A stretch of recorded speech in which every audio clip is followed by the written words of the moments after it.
Naghain ng impeachment complaint ngayong araw ang ilang individual laban kay Vice President Sara Duterte. Ilan sa mga batayan ng reklamo ang banta umano ng bise sa buhay ni Pangulong Bongbong Marcos at ang hindi may paliwanag na gastos ng OVP confidential funds.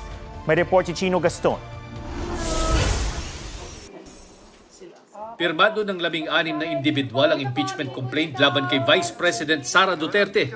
Kabilang sa kanila ang mga kaanak ng ilang napaslang sa Duterte drug war, running priest na si Father Robert Reyes at ang apo ni dating Senador Ninoy Aquino. Nagsilbing tagapagsalita ng mga naghain ng reklamo si dating Senador Laila de Lima. Ang inihaing grounds for impeachment, culpable violation of the Constitution, graft and corruption, bribery, betrayal of the public trust at iba pang high crimes. 24 ang articles of impeachment. Articles po are the misuse, the failure to account, the intel and confidential funds of both the Office of the Vice President and also of the Department of Education. Yung kanyang mga threats, yung kanyang mga rants, her involvement also in the extrajudicial killings during her term as mayor of Davao City. Nauna nang sinabi ni Pangulong Marcos na aksaya lang sa oras ang pagsusulong ng impeachment kay Duterte. Pero para kay Akbayan Party List Representative Percy Sendanya na nag-endorso ng impeachment complaint, mahalaga po itong impeachment complaint na ito para simulan na yung totoo na step process towards holding the Vice President accountable. kailangang ma-refer ang complaint sa plenaryo para ma-endorso sa Committee on Justice. Ang komite ang magdidesisyon kung sufficient in form and substance ang complaint.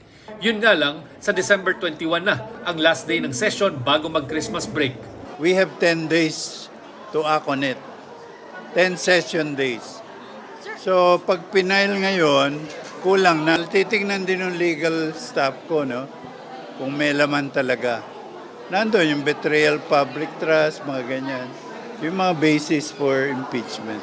Naniniwala si Sendanya na hindi hadlang sa paggulong ng impeachment ang limitadong panahon. Paglilinaw ng isang kongresista, walang kinalaman sa impeachment complaint ang magkahiwalay na investigasyon ng Kamara sa Duterte drug war at sa fund utilization ng OVP at DepEd. There are people who would have that opinion na yung lumalabas dito sa mga hearings ito would be a ground. That would be a separate thing. Sinusubukan pa naming kunan ng pahayag ang kampo ni Duterte na pinadalhan naman ng panibagong sampina ng NBI kaninang hapon. Kaugnayan ng investigasyon sa pagbabanta ng bise sa Pangulo, First Lady at House Speaker. Iniurong sa December 11 ang investigasyon na nakatakda sana noong Biyernes matapos hindi sumipot ang bise. Sinabi rin ng NBI na hindi ito magbibigay ng advance question sa bise kaugnay ng isasagawang investigasyon. Chino Gaston nagbabalita para sa GMA Integrated News.